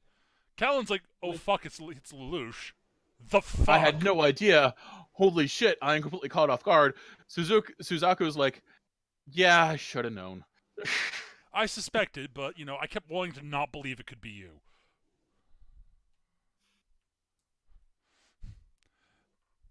They have a big argument. And Lelouch is like, look, dude, we should be on the same side, but ignore that. Could we have a temporary ceasefire? Somebody's abducted Nunnally, and we gotta save her. And if we work together, we can save her. Because we're unstoppable together. And Suzaku's like, nope, fuck you. To be fair, it's like, I just watched you murder the only woman I ever cared about. Fuck you. No, I'm not saying Suzaku's wrong in this, honestly. Yeah. It's one of the few times Suzaku actually, felt like a Any character. sort of agency. Yeah. At which point Lelouch goes, okay, fine. You want to shoot me, that's fine. I got a bomb with a dead man switch. Come get me. You shoot me and kill me, it goes off and we all die. And Suzaku's like, fine. And Lelouch is like, oh, fuck. Oh, yeah? Well, I've got a gun, too. Fuck you. And they shoot each other. End of episode, end of season 1. Yeah, I forgot about that. Sorry. Fuck the show! Sorry. I forgot. Not only does it not answer any fucking questions, it sets more up right before it finishes.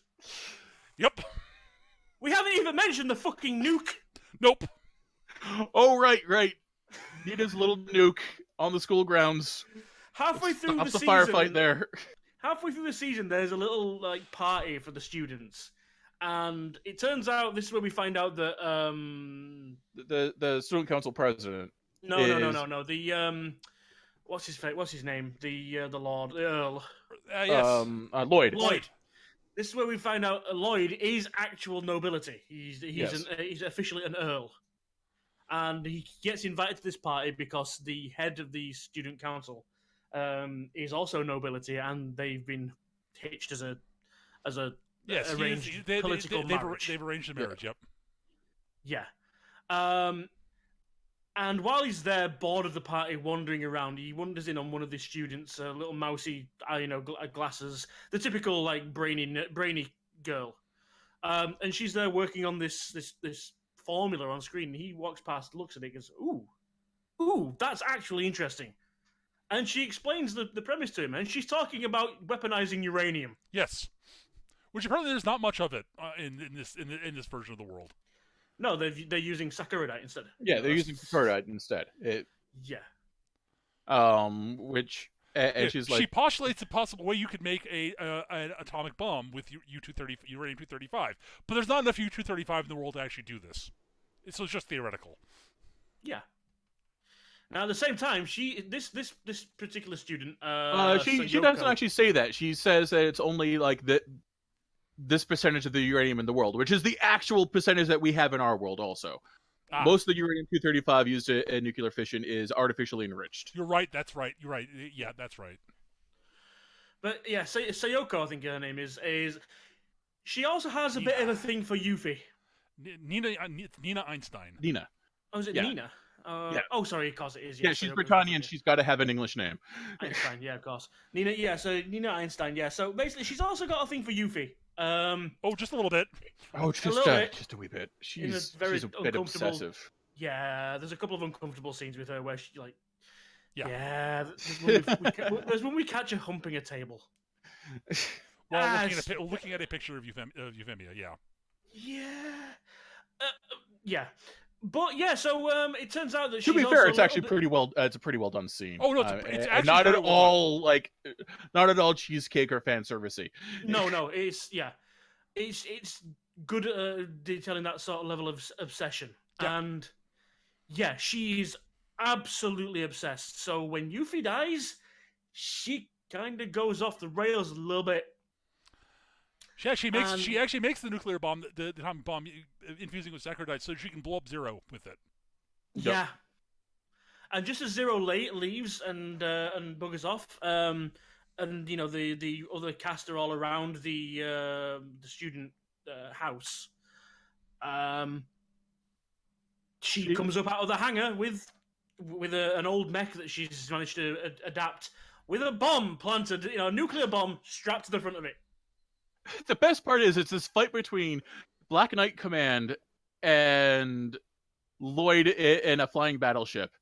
And Lloyd sees it and goes, "That's Nina." Oh my god, everyone sees fire right away. The Black Knight's like, why the fuck would we do that?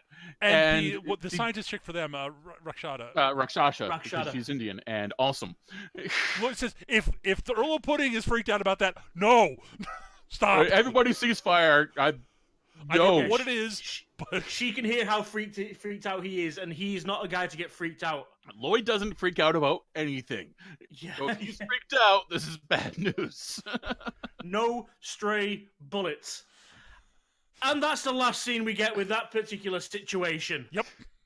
Yeah, Lloyd goes, "So Nina, did you build it? Oh, you have no idea. Oh, such vengeance I shall wreak." Next scene. Yeah. So, we've got that. We've got Cece apparently is on her way to the bottom of the ocean. Yep. Having fought In the Gawain, yep. In the Gawain, having fought another character we haven't gotten to. There are a bunch of characters we didn't get to, and plot things we didn't get to. There is too much. Yeah. It's a dense show. They're being chased to the island at the end. She lets Zero out and goes off to deal with this guy chasing them. And the season ends with her pushing him to the bottom of the ocean. Yep. Nunnally is missing, presumed absent. Yeah. Nunnally is somewhere. No idea. We get a brief, like, 1 or 2 frames of her and V2 looking bored in Charles's heaven throne room. Yeah. We've got these two facing off against each other, shooting simultaneous. We've got the war that's still going on. We don't know how that's turning out. We've got Cordelia is basically, I don't know if she's been rescued at all. She was bleeding out last time we knew anything, which, considering she's just knighted Suzaku, I'm guessing she probably dies. No one believes him, and he's back to the bottom rung because that's his character arc.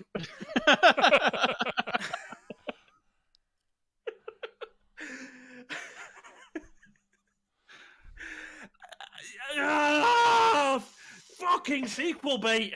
I mean, I know they knew they had a second season coming into it. I know. But Jesus, literally open-ended. Absolutely nothing is answered. Not a thing. Not a goddamn I'm sorry. thing. I utterly forgot. Calling that this was how the season first one, season season 1 and season 2 is a fucking lie. This is a 48 episode show. I honestly totally forgot that was how season 1 ended. I'm sorry. So I guess we'll go. I with will remember that the last 2 episodes had my favorite opening. So that's sorry. Yeah, they changed openings for 2 episodes. For 2 Yeah. episodes. There's a new opening at the beginning of season 2. I have got to imagine this was supposed to be a much longer show that got cut up in half due to a release schedule or something. I have no idea, but at any rate, that is the sort of plot of Code. That is where Code Geass goes. Yeah. We could have tried to keep this a bit more structured, but the show doesn't lend itself to discussions about it sort of that way. Honestly. Yeah. There's a lot of themes, most of them tied up in the actual presentation of its characters, which I think we did an okay job at. Yeah. In our usual roundabout, I don't know what the fuck we're talking about kind of way. It's typical politicking. It doesn't matter what happens. It's just the outcomes at the end. So yeah. You know, where does it put them in position to where they were? Right. So I guess we'll move into final thoughts. We'll start. Gav, you start, then me, and then Eric will finish it off because it was his recommendation. As we've seen in the past, okay, with a lot of shows, Rideback, Cardo, and a few others, the ending can make or break a season. Yep. This doesn't have an ending! It just builds and builds and builds and creates things. It has a couple of mini arcs throughout the process of it, but it's so frustrating. I cannot pass any kind of judgment of what I think about this because I don't know the end of the story. I don't even know the point where it wants me to stop and come back later. It's a fucking cliffhanger. It's literally a mid-season break. Oh,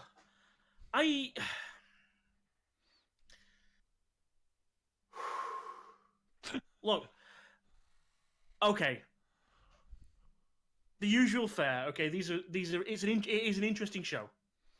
These are cleverly written characters for the most part. Some I think are a little bit more clever than they think they are. Less clever than they think they are, just like me. And there's a little bit too much bullshittery that could do with a little bit of explaining. It's like, apparently, CC is immortal, by the way. Yes. We haven't mentioned this. She dies at least 3 times. Yep. And just pops up the next day, no problem. Didn't hurt. Also, whole lot of product placement in this. Apparently, they really like Pizza Hut in Japan. But yeah, I don't know. I mean, this is my. It's hard to pass judgment without knowing the end. It's fair. Oh, I'm being blue-balled by a fucking anime.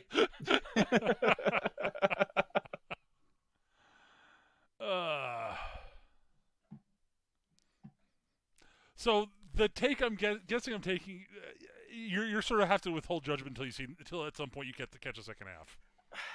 I'm gonna have to. I have to. I can't. I am a completionist. Okay, I am still watching The Walking Dead and Game of Thrones after however many years they've been going because, God damn it, I've started the story. I refuse to end until it does. Fair enough. All right. I have conflicted feelings about Code Geass, honestly. I really enjoyed it the first time I watched it, honestly. Up until this episode, the final episode. Because I remember watching it when it was airing originally on Toonami, and I was following along and enjoying it. And then the ending of season 1 happened, and yeah, I was kind of pissed off by that. I was like, yeah. But going back now and watching it again, I'm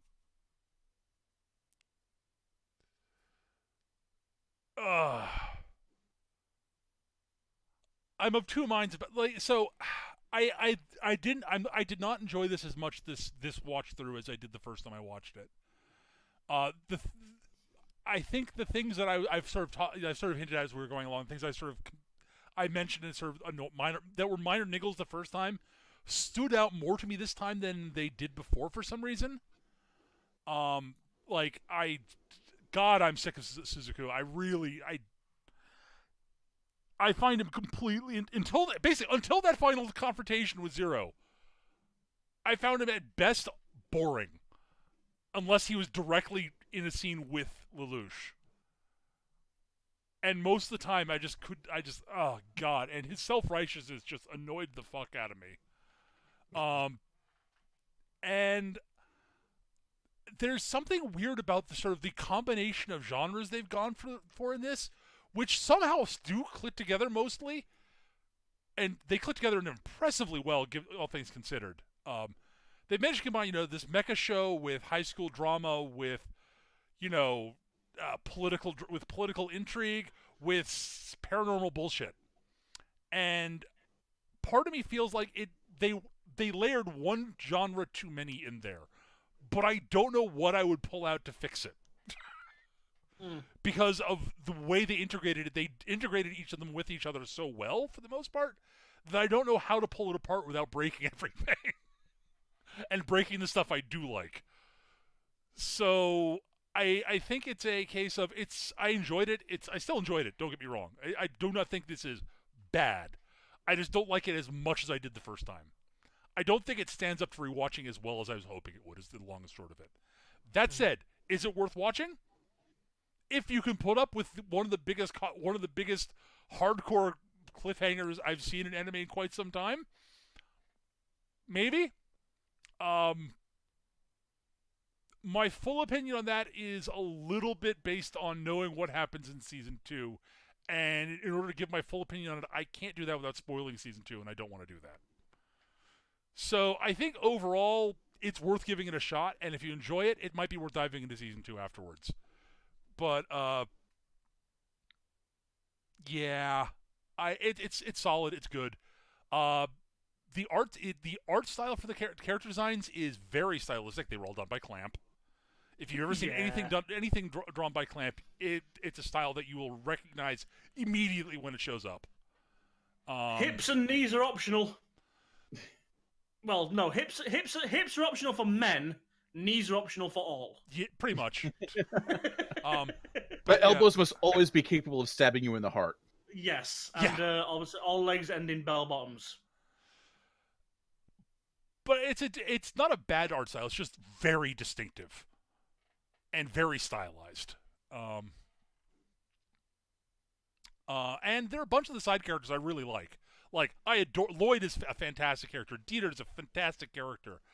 Callan is, I think, is the character I would have picked to be the protagonist personally. If it was, well, given the style of story they're telling, it had to be Lelouch. But I think Callan is a more compelling. If it was a pure mecha show, Callan would be the protagonist, I think. Yeah. If it was Gundam, she'd be the protagonist. Yeah. Because she's great, but yeah. Once you're introduced to psychological and noble political bullshit, it had to be Lelouch. I mean, yeah. Those two combined, it's just But yeah, I will say I like the side characters more than the protagonists for the most part. Like I think Lelouch is a good character, but I like a lot of the side characters more than I like him. But overall, it's a good show, solid. So that goes to you, Eric, I think. All right, so I think Peter's right. It doesn't hold up as well to a second viewing as I thought it would. That said, I still enjoy it, ending notwithstanding. Again, I really enjoy I actively really enjoy the stylization involved. Like, everyone looks like they're being spaghettified over an event horizon. People shouldn't have corners. Says you.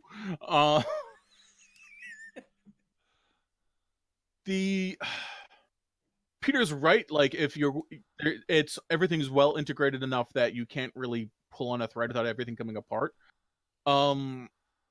I'm less worried about the supernatural weirdness than I am about the high school bullshit. Mm-hmm.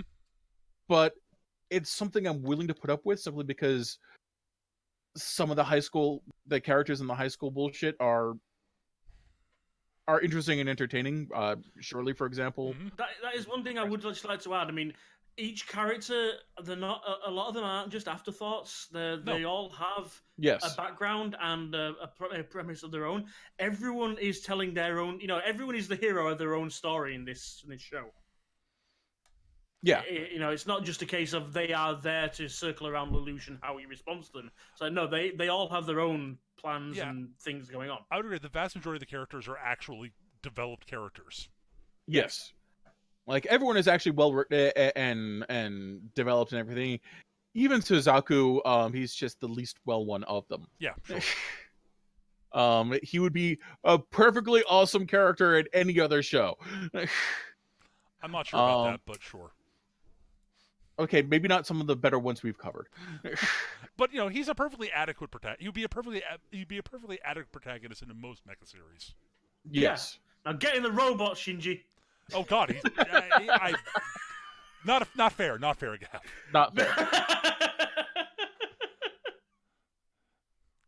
And the thing I like most about the show is actually watching Suzaku and Lelouch bounce off each other and foil each other, often without realizing that they're doing so. And just the way they play off of each other on a personal level, on a professional level, and on a moral level. They are such obvious opposites on every conceivable way, yet are also best friends, up until the murders. Yeah. Well, they're kind of like it's a split of the brain and the brawn. One's the super. Well, for all intents and purposes, some of the shit he comes out with, he might as well. He's the super spy, fucking ninja assassin. It could be Captain Awesome, fucking Suzaku, versus can barely lift his own body weight, but has the mind of a genius, mastermind. Well, they're two min-maxed characters. One's all into physical stats, the other one's all into mental stats. Like you say, in any other show, Suzaku's the hero, and Lelouch is the villain. Yep, it's all a matter of perspective, honestly. Mm-hmm. Like Shirley could be the hero of a romance show.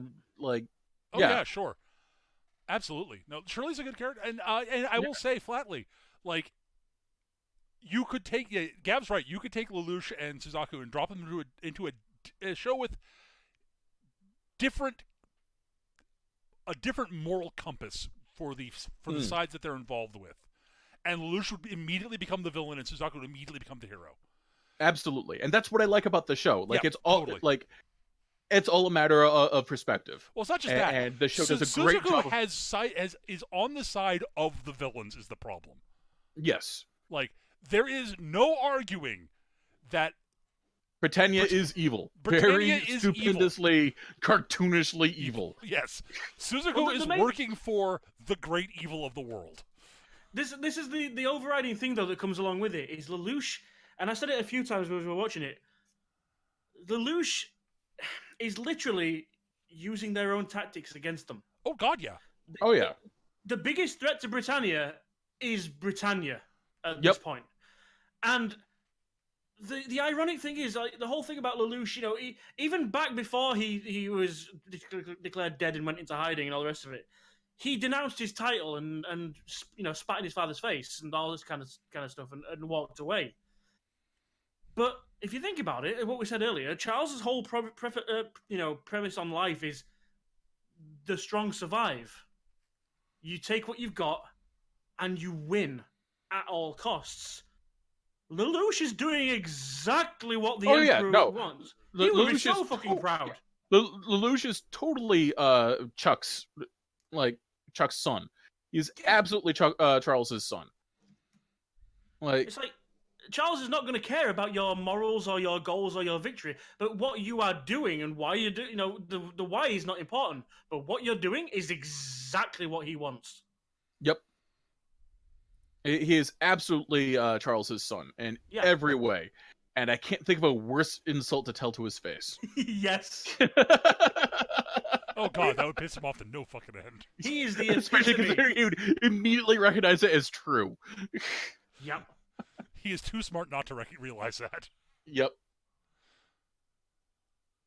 So yeah, I like the show. The characters are all interesting, well developed, and charismatic, and legitimately compelling.